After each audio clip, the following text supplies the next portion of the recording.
Hi hello ನಮಸ್ಕಾರ. ನಾನು ನಿಮ್ಮ ಪ್ರೀತಿಯ ಕಲ್ಪನಾ ಮಾತಾಡ್ತಾ ಇದ್ದೀನಿ. ಕಲ್ಪನಾ ಚಾನಲ್ಗೆ ಸ್ವಾಗತ, ನಿಮ್ಮೆಲ್ಲರಿಗೂ ಸುಸ್ವಾಗತ. ಇನ್ನೇನು ಯುಗಾದಿ ಹಬ್ಬ ಅಂತೂ ಬಂತು, ಎಲ್ಲರ ಮನೆಯಲ್ಲಿ ಕ್ಲೀನಿಂಗ್ ಸ್ಟಾರ್ಟ್ ಆಗಿರುತ್ತೆ.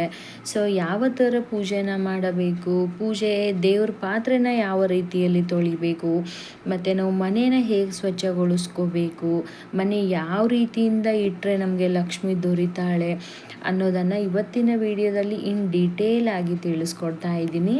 ಸೊ ಯಾರು ಸ್ಕಿಪ್ ಮಾಡೋಕ್ಕೆ ಹೋಗಬೇಡಿ, ವಿಡಿಯೋನ ಕೊನೆವರೆಗೂ ನೋಡಿ. ತುಂಬ ಯೂಸ್ಫುಲ್ ಆಗಿರೋವಂಥ ಇನ್ಫಾರ್ಮೇಷನ್ ಕೂಡ ನಿಮಗೆ ಸಿಗುತ್ತೆ. ಸೊ ಎಲ್ಲರ ಮನೇಲಂದರೆ ಯುಗಾದಿ ಹಬ್ಬ ಗ್ರ್ಯಾಂಡ್ ಸೆಲೆಬ್ರೇಷನ್ ಮಾಡ್ತಾರೆ. ಯಾವ ಹಬ್ಬ ಮಾಡ್ತಾರೋ ಬಿಡ್ತಾರೋ ಗೊತ್ತಿಲ್ಲ, ಬಟ್ ಯುಗಾದಿ ಅಂತೂ ಎಲ್ಲರ ಮನೆಯಲ್ಲಿ ಖಂಡಿತವಾಗ್ಲೂ ಸೆಲೆಬ್ರೇಷನ್ ಮಾಡೋದು ಅತಿ ಮುಖ್ಯವಾದದ್ದಿರುತ್ತೆ. ಸೊ ಒಂದೊಂದು ಕಡೆ ಒಂದೊಂದು ಸಂಪ್ರದಾಯ ಪ್ರಕಾರ ಯುಗಾದಿ ಹಬ್ಬನ ಸೆಲೆಬ್ರೇಷನ್ ಮಾಡ್ತಾರೆ. ಸೊ ಯುಗಾದಿ ಹಬ್ಬ ಅಂದರೆ ಏನು? ಯುಗಾದಿ ಹಬ್ಬ ಅಂದ್ರೇ ಒಂದು ಹೊಸತನ ಅಂತ ಹೇಳ್ಬೋದು. ಹೊಸತನ, ಹಚ್ಚು ಹಸಿರಿನ ಗಿಡಗಳು, ಎಷ್ಟು ಚಂದ ಅಲ್ವಾ ನೋಡೋಕ್ಕೆ. ಎಲ್ಲ ಕಡೆ ಹಸಿರು ಗಿಡಗಳು, ಹಸಿರಿನಲ್ಲಿ ನಿಂತ್ಕೊಂಡ್ಬಿಟ್ಟು ನೋಡ್ತಾ ಇದ್ದರೆ ಎಷ್ಟು ಸುಂದರವಾದ ವಾತಾವರಣ ಸಿಗುತ್ತೆ. ಹಸಿರು ಹಸಿರು ಸ್ಮೆಲ್ಲು ಎಷ್ಟು ಚೆನ್ನಾಗಿ ಬರುತ್ತೆ. ಸೊ ಇವಾಗ ಹೊಸತನ ಅನ್ನೋದೇ ಯುಗಾದಿ ಹಬ್ಬ ಅಂತಲೇ ಹೇಳ್ತಾರೆ.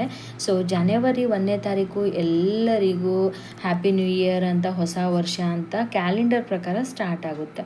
ಬಟ್ ಆದರೆ ನಮ್ಮದು ಹಿಂದೂ ಸಂಪ್ರದಾಯ ಪ್ರಕಾರ ನಮಗೆ ಹೊಸ ವರ್ಷ ಅನ್ನೋದು ಯುಗಾದಿ ಹಬ್ಬಕ್ಕೆ ಸ್ಟಾರ್ಟ್ ಆಗೋದು.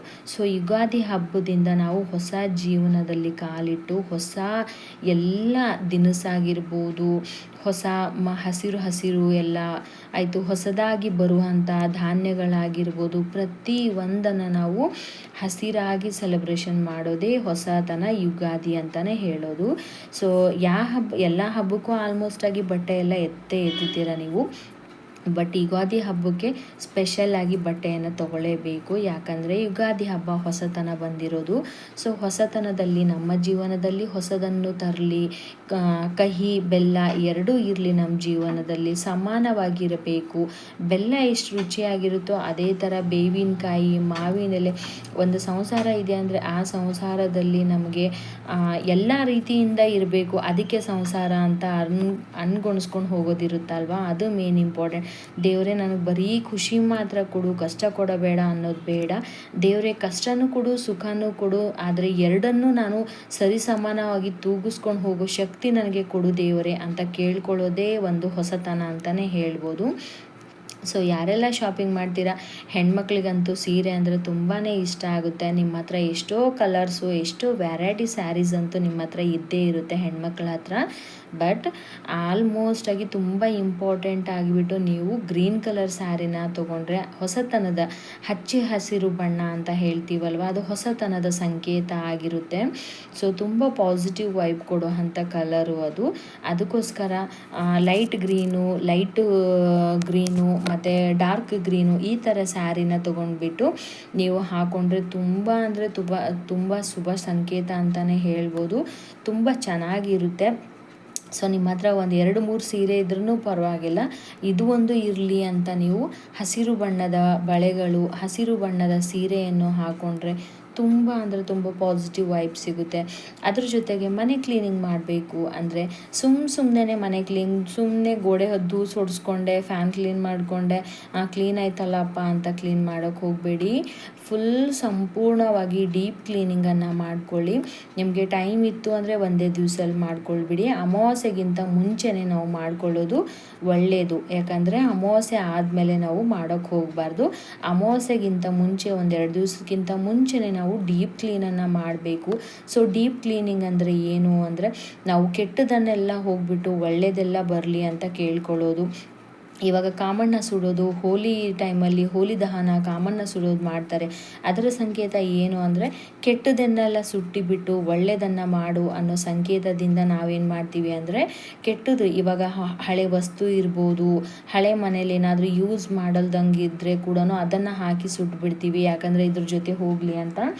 ಆ ಥರ ನೀವು ಡೀಪ್ ಕ್ಲೀನಿಂಗ್ ಮಾಡ್ತಾ ಇದ್ದೀರಾ ಅಂದರೆ ಆಲ್ಮೋಸ್ಟ್ ಆಗಿ ಇದನ್ನು ಮಾತ್ರ ಇಡೋಕ್ಕೆ ಹೋಗಬೇಡಿ ಯಾವುದೇ ಕಾರಣಕ್ಕೂ. ಇವಾಗ ಇದು ನನಗೆ ಇದು ಬೇಕು ವಸ್ತು, ನನಗೆ ನೆಕ್ಸ್ಟ್ ಯೂಸ್ ಆಗುತ್ತೆ ಅಂತ ಆ ಥರ ಎಲ್ಲ ಎತ್ತಿಟ್ಟೋಕೆ ಹೋಗಬೇಡಿ.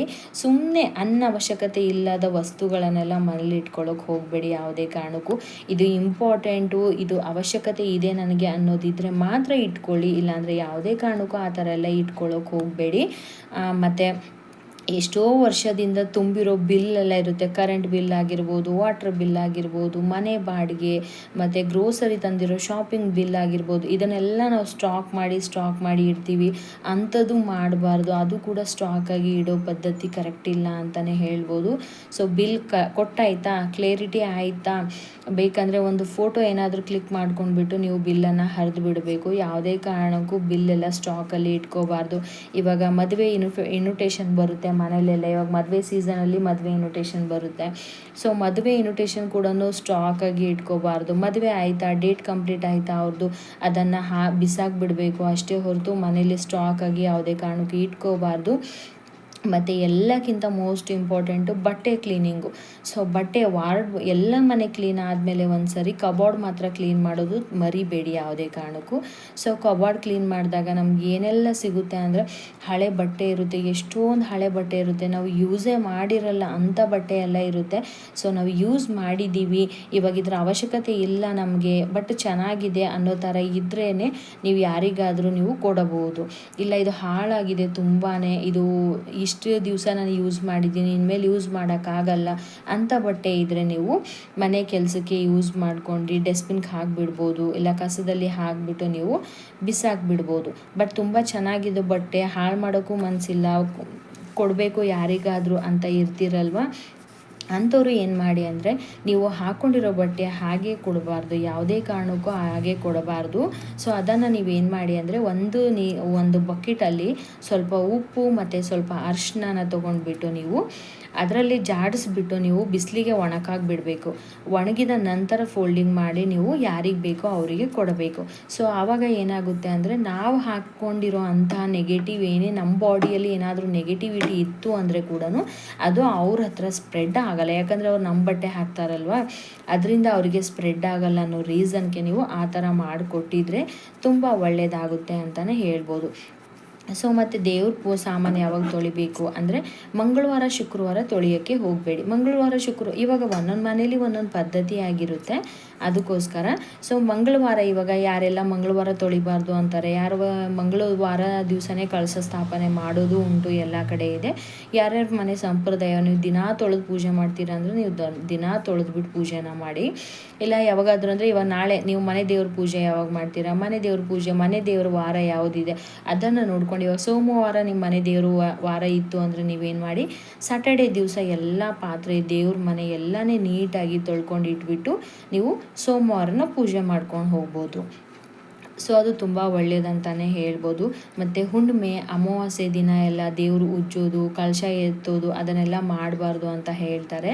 ಅದಕ್ಕೋಸ್ಕರ ನೀವು ನಾಳೆ ಹುಣ್ಣಿಮೆ ಇದೆ, ನಾಳೆ ಅಮಾವಾಸ್ಯೆ ಇದೆ ಅಂದರೆ ಇವತ್ತಿನ ದಿವಸ ನೀವು ಕಳಶನ ಎತ್ತಿ ಕ್ಲೀನಾಗಿ ವಾಶ್ ಎಲ್ಲ ಮಾಡಿಬಿಟ್ಟು ನೀವು ಒಂದು ದೇವ್ರ ಮನೆಯಲ್ಲಿ ಆ ಚಂಬಲ್ಲಿ ನೀರು ಹಾಕಿ ತುಂಬಿಸಿ ಇಡಬೇಕು.